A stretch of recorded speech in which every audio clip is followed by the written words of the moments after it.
Rav said that's exactly it. When you see someone dancing and music, sometimes that bum at the disco realizes he has no Elam Haba. So he's trying to get the most of his Elam Hazard to get taivas. But that's not life. That's like the fish in the net. It's caught. It's not living anymore. He has no future. But that fish that's calm, that's the one that's full of life. The one reading a sefer, learning Torah, he's the one that's alive. And that's a big message. Are the people sitting and learning more than the people that are perhaps look like they're driving the fancy cars and having fun. Just want to leave you with one last thought. There was a boy, I heard that story from Rabbi Eli Bohm about the Panavish Rav. There was a guy, a bacher, I think in Ner Yisrael, Baltimore, who wanted to become a drummer. He was a drummer, and some Geisha band wanted to hire him. They heard he knows how to make a good beat. And they offered him a lot of money to drum at a club with a bunch of shkatzim and prutzim. And he figured, what's wrong if I do it? Then I'll go back to yeshiva in the morning. But that's wrong. You can't be an Esav at night and a Yaakov in the morning. You can't hang around Goyim in their way of living and then the next day act like Yaakov. And you know what happened? Listen to what happened. The Rebbeim called him into a meeting. And they said to him, write down on a paper all the reasons you want to be part of the club, and on the other side, all the reasons why you shouldn't be. And it seems he wrote on one side of the paper, he wants money and attention and the fun of playing music. And on the other side, he wrote, there's one thing that they can't offer me. And you know what that is?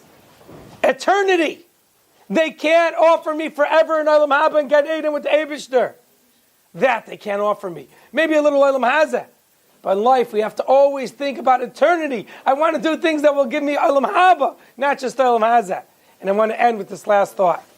One time when I was a kid, my brother Eli asked me, Maimon, where were you last night? You weren't in yeshiva, and the tells you yeshiva for night seder. Your chavrusa was asking me where you were. And I believe that night I was a bad boy. I think maybe I was watching television by someone. And he turned to me, my brother, and listen to what he said to me. He said, Maimon, Hakol kol Yaakov, vayedayim with the Esav. You act like Yaakov. Your voice like Yaakov, you're in yeshiva. But your hands, are they the hands of Esav? So let's try, Rabbi Isai, to have the hands of a Yaakov Avinu, not the behavior of an Esav, doing things that on the internet are things that are not kosher. And in the zchus that we'll try to be mechazik, the kol Yaakov, the tefillah and the Torah of Yaakov. May Hashem get rid of the Yadayim Yidei Esav, b'mheira b'yameinu, with the Gula Shalem, amen. Rabbi Shvadran has a beautiful story, a famous story, about a missing gold coin, which people suspected a certain person for being guilty of stealing it, when they found out years later who the real person who took it was. But it's a scary story because it shows how people sometimes are choshed b'kshenim. They suspect people and they say he's guilty when really he's innocent.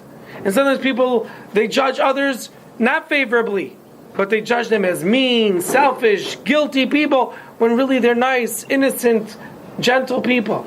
And that's what today's story is about. It happened approximately 100 years ago, this story. Taf Reish Ayin Daled. So that's about 102 years ago. And the story was around the time of World War I, when Jerusalem was under the government of the Turkish Empire. Later on, the British took it over. But this story happened when the Turks were ruling Jerusalem. There was a nice Jew, a special man, a good man. He was a mohel, and we'll call him Rabbi Davis. I'll name him after my mohel, who should be well, who just turned 100 years old this year. And Rabbi Davis had a gold coin. It was a Napoleon coin. Now, I don't know how many Napoleon coins there are today, but it's a very expensive coin. Obviously, Napoleon was a French emperor, and if there's a gold coin in his memory, I can imagine that it's worth a pretty penny. It says here in the book that if you would sell a Napoleon gold coin, its value is so much you could have money from that coin to feed your family for a whole year. So let's imagine it costs $5,000 to feed your family or $10,000 to feed your family for a year. That's how much this one coin costed.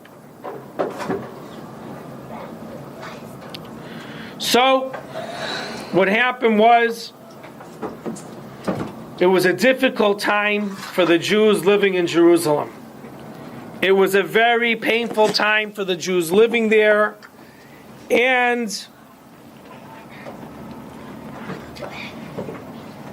the Turks were bitter to the Jews. There was anti-Semitism, and it was wartime, so food was scarce, and many people were in hunger.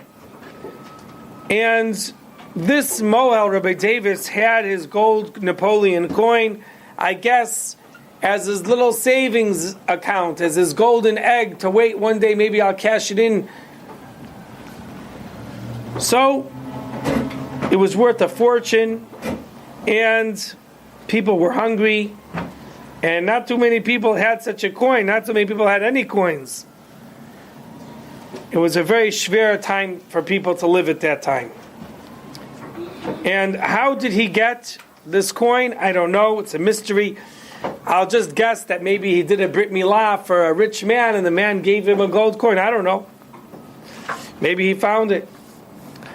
And despite the hunger and the lacking that was terrible at the time, people needed shoes, needed clothing, people needed money for housing. It was very hard living at the time of a war.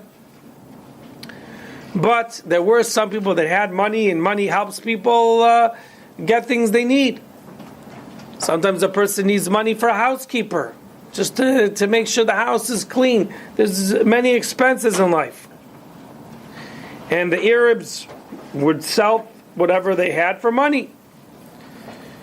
Lamaisa, in Rabbi Davis's house, the Moyal's house, was this shiny gold coin, the Napoleon, on top of the bookshelf. One day, Rabbi Davis's son, a young boy, maybe 7, 8 years old, decided to go buy himself a treat. And he decided to take the coin to go. Maybe he could find some candy or maybe some cookies, a treat. Uh-oh.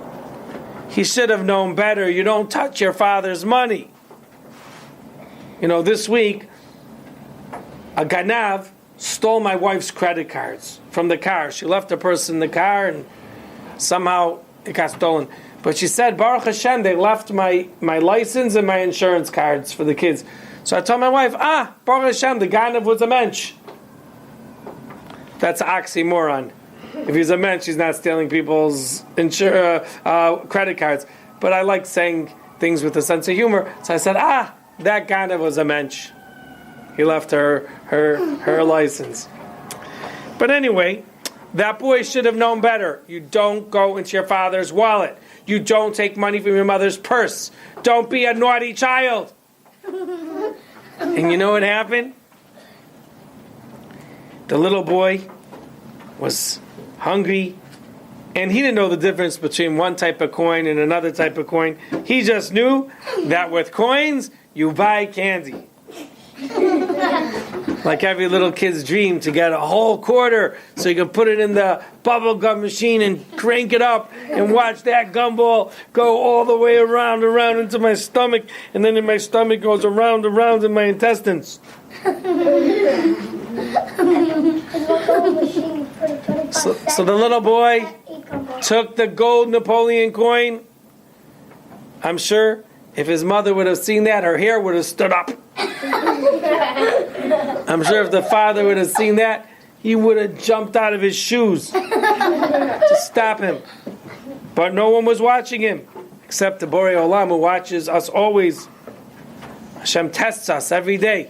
Are we going to be a good boy or a bad boy? And we know there are some coins that are shiny, like a penny, but it's not worth much.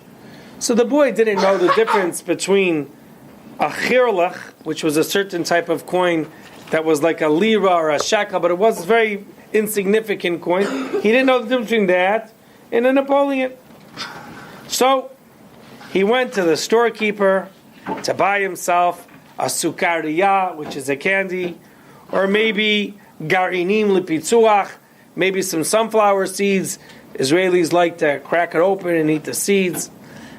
I'm different than the Israelis. I just like to buy the already made seeds, sunflower seeds, without the shell. So much easier. You eat 100 at a time instead of sitting there opening one at a time. You know. Yeah, but it doesn't taste good.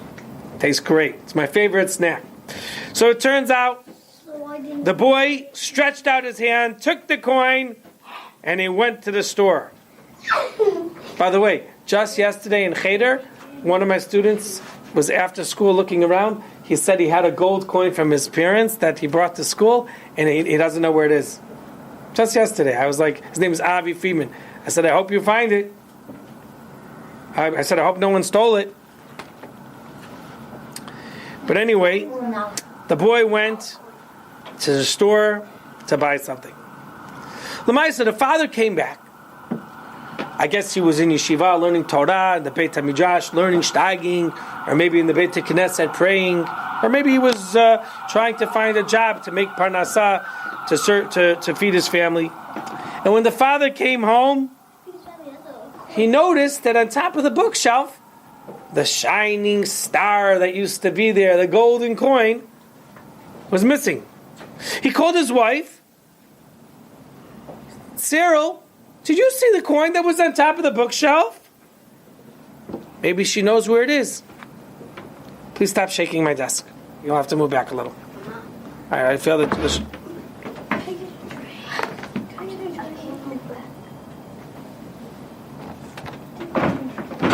And thank you. And she said, I don't know where the coin is. So the kid came back from playing in the street, his games, and they right away asked him, did you take something from the bookshelf? And he says, yeah, I took the coin. I went and I bought some candy from the store. The mother's heart jumped, and she quickly ran to the store. She was screaming, and she shouted at the storekeeper, Ganav! Thief! You took my golden coin, the Napoleon coin, just to give a child some candies? You Russian Marusha! You wicked man! Ganav shebeganavim! A thief of all the crooks! Wow, that's a nice name. This is terrible! This is despicable! How does your heart do such a nasty thing? And she started to pull her hair. And the guy, she was pulling her hair like, this is worth a fortune. You can't take my whole fortune and give my son a few candies.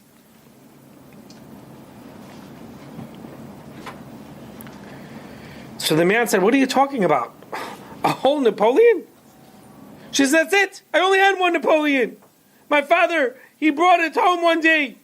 My husband, that's enough to feed our family for half a year. Now it's missing. The storekeeper was embarrassed that she was insulting him and calling him a thief. He said to her, what do you want from me? Your son came in and all he gave you was a cherla, which is a very cheap coin. He didn't give me no Napoleon. He said, I think your son made a mistake. Children don't know the difference between a cherla or a Napoleon. But the lady did not leave up. She says, what? I'm going to ask the child. I asked the child where he took it from, and he said it was on top of the bookshelf. That's what I said. See, it was the Napoleon.